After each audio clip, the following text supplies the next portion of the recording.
Okay, I thought I'd make a quick little video on lesson 3.3, which is solving using systems of equations in real-world scenarios. Okay, I mean, we're going to be doing this all year, doing word problems and stuff like that. So, some general tidbits or tips when doing word problems. Whenever you read a word problem involving a real-world scenario, consider labeling your constants and variables. Okay. You should know what these are, of course, but just to reiterate, a constant is a value that does not change, right? So if you had a problem that said someone earns $5 every hour, hey, that's a constant. That's not going to change, right? And not unless it says it's going to. That person's going to keep earning $5, so you can label 5 as a constant. A variable is the value that's going to change. So, like in that previous example, time is my variable because, here I go yawning again, because time changes, right? So like if I work 3 hours, that's $15, right? The constant was the $5 per hour. The variable was the time. And I know this little thing here. Sometimes one of the most frustrating things about word problems is having to make inferences based on common knowledge. Oh yeah, some tests like college tests and SAT tests and stuff like that love to do this, where you kind of have to infer based off common knowledge. One really common example for pre-cal is assuming that a triangle has 180 degrees. It's like you learn that in geometry, but they just expect you to know that as fact and then use it in problems when it doesn't give you a reminder. It's just something you're supposed to know. So that's what I mean by common knowledge. So my example is if you were given a function that tells you how much money you have, depending on the number of quarters in your pocket, well, you have to know that the quarter is valued at 25 cents. If you didn't know that a quarter was valued at 25 cents, well, you wouldn't know how to do the rest of the problem, right? And the problem's not going to tell you that. And sometimes this can be really, I think, unfair to those of us who are international students or have come from other countries, where you may not know what a nickel is if you weren't raised here, right? I mean, I have no idea what a shilling is. What do those British folks use? I have no clue what that's worth, right? A pound, right? A pound and a shilling? I mean, come on, right? If you shoved me in that cultural context, I wouldn't know what's going on. So sometimes this can be a little frustrating with word problems, but we'll just deal with it, okay? So, okay, here we go. Example 1, this is really short, this is really quick. Also, I stole this from Khan Academy. Thank you, Khan Academy. I hope I don't get copyrighted or something. So, example 1, Dr. Potter provides vaccinations against polio and measles. Each polio vaccine consists of 4 doses, and each measles vaccination consists of 2 doses. Last year, Dr. Potter gave a total of 60 vaccinations and 184 doses. So the question is, how many polio vaccinations and how many measles vaccinations did he give last year, right? Well, here's what we'll do. We'll label our variables. I will use P for polio. P is for polio. P stands for polio. And M stands for measles. Okay? So let's think about the number of doses, right? If you think about the number of doses, well, how many doses does each polio vaccine have, right? Each polio has 4 doses, so we're going to represent this as 4 times P, right? P is the number of polio vaccinations. We're going to multiply that by 4 to find the number of doses. And each measles vaccination, each measles has 2 doses. Just wrote does. Doses. which is 2m, right? And what is the total number of doses? Well, it's 184. That's your constant term right there, right? So, and I'm going to say total is 184. So, to set up this equation, 4p added with 2m equals 184. Okay? There you go. That's it. And I think a lot of you have already got that, right? You probably don't need me explaining that, but hey, maybe, it helps, right? It helps. That's what this video is for. So each polio has 4 doses, each measles has 2 doses. That's why we multiply those. Those are our constants, and the number of vaccinations is that's what we're trying to find. So that's what's variable, right? If you think about the number of vaccinations, this polio is the number of vaccinations, right? And this is the number of vaccinations. So when I look at the number of vaccinations total, right, I just have P, I have M, and my total is 60. So P plus M equals 60.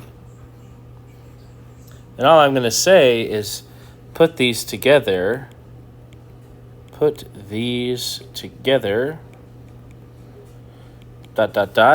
we get 4P plus 2M equals 184. I don't like that 8. I hate that 8 even more. Oh my God, what a terrible 8. 184. And then I have P plus M equals 60. Okay. And then I would solve this system using typical old elimination procedures. I am not going to do that here because we have a whole video for that.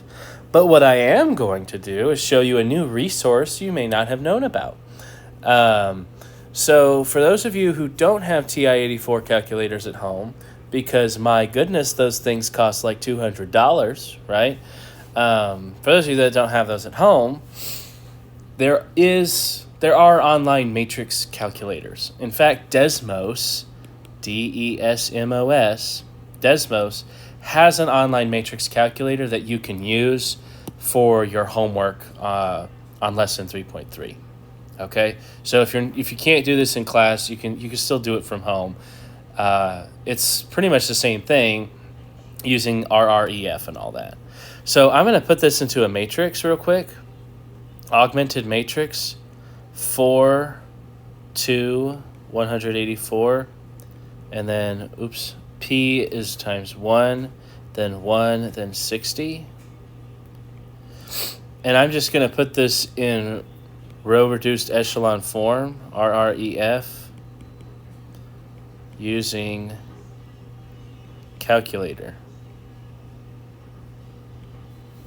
Okay, so I'm going to go jump to Safari, and notice I'm at desmos.com. I tried, yeah, there it is. Okay, so it's desmos.com. Matrix calculator. That's all you have to Google. So here's what I do. I'm going to click New Matrix. We need 2 rows and 3 columns. And the numbers were 4, 2, 184. So 4, enter. 4, 2, 184. And I believe it was 1, 160. Enter. Now that you've entered in your matrix into Desmos calculator, darn, I can't really point to it because I don't have my laser pointer.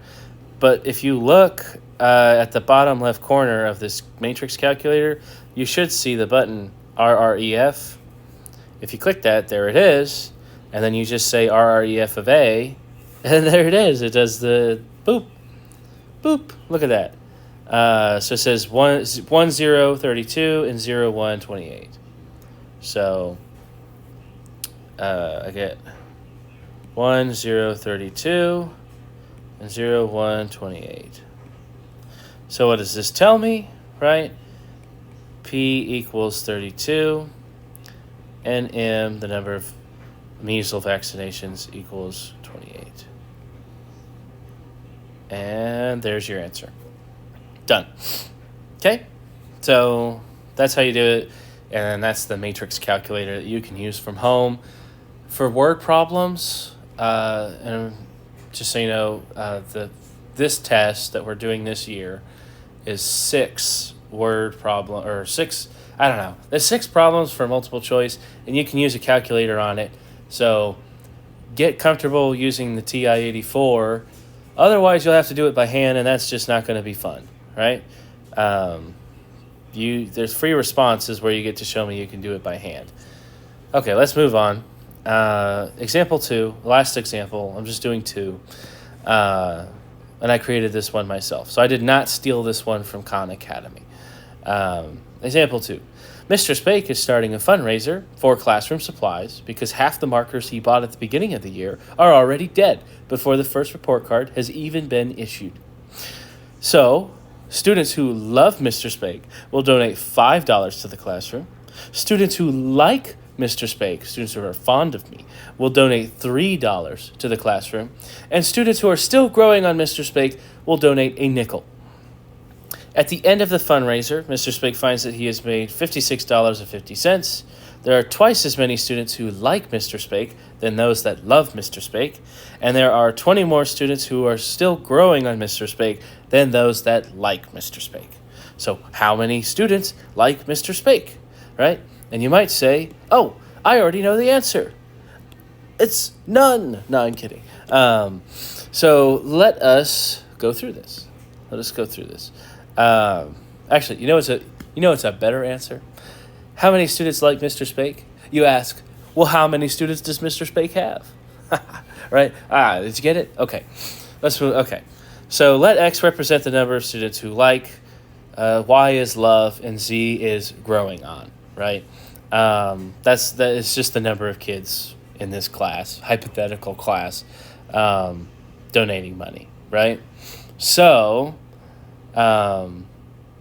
I guess I could have said the total number of kids in the class. That would have been a good stipulation into this. Whatever. So let's start with the money, right? I've got X, Y, and Z. Now, every X student who likes Mr. Spake is going to donate $3. So $3 times X tells you how much money was donated by students who like Mr. Spake.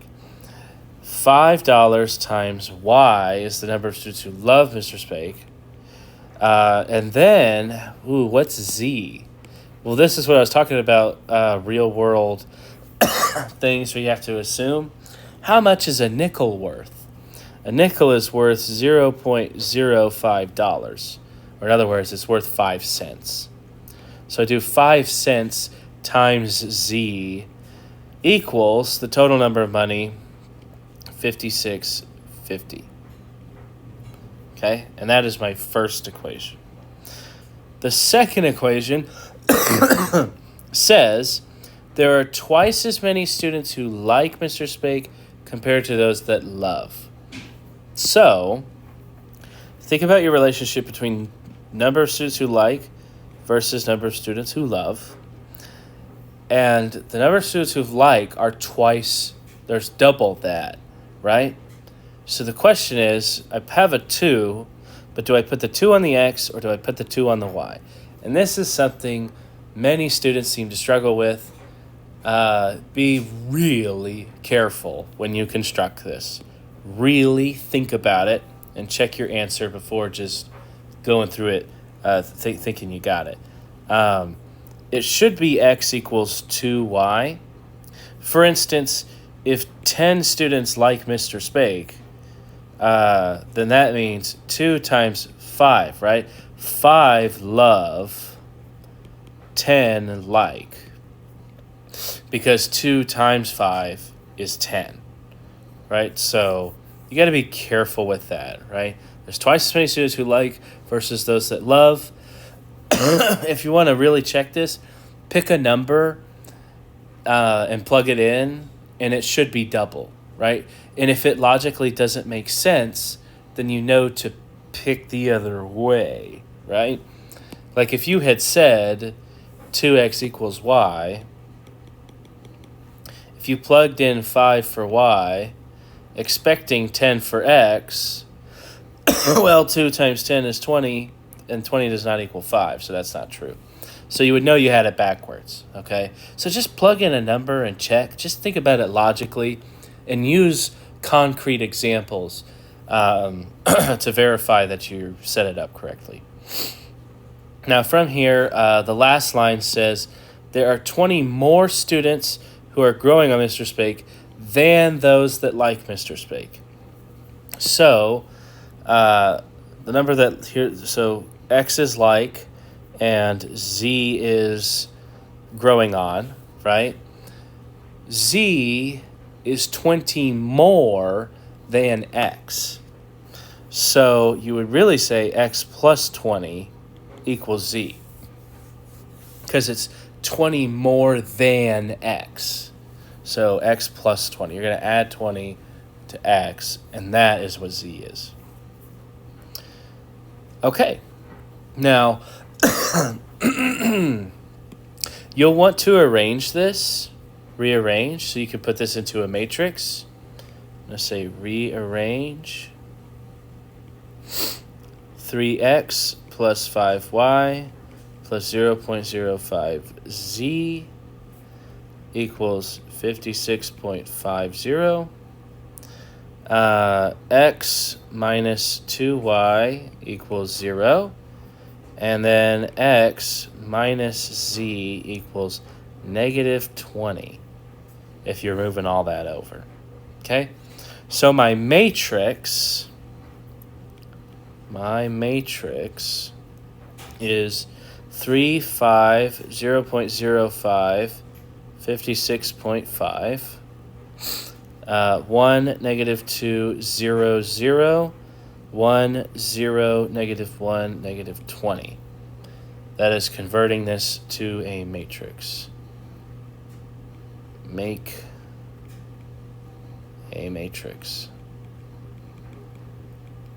And now, just put this into row reduced echelon form.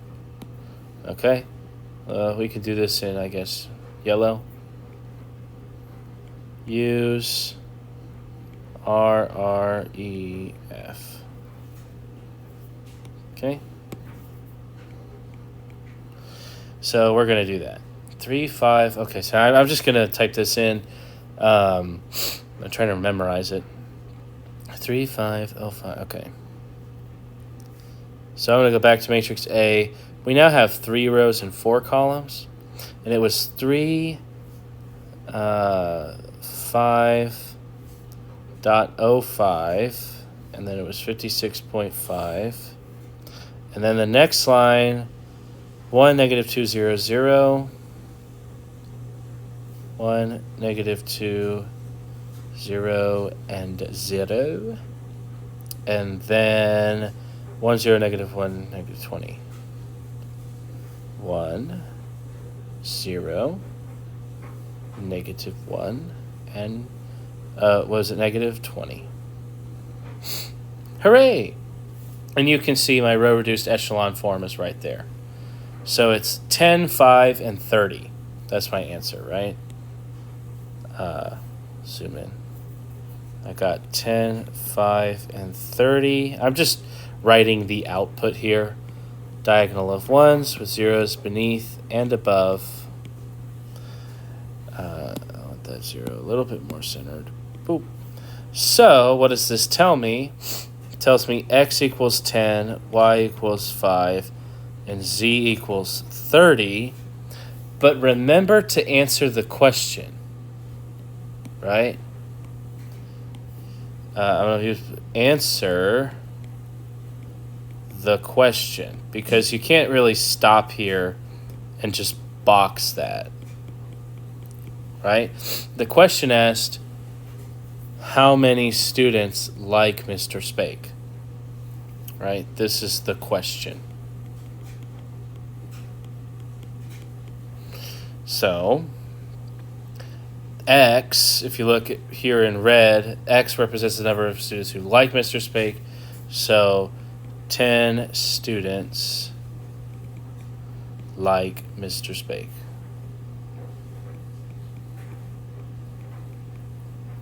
There you go. And we're done. Okay? Just remember to answer the question, because sometimes these questions want you to find all three values. Sometimes they just care about one, and you need to read the question carefully to understand which one it's looking for. Okay, that's pretty much it.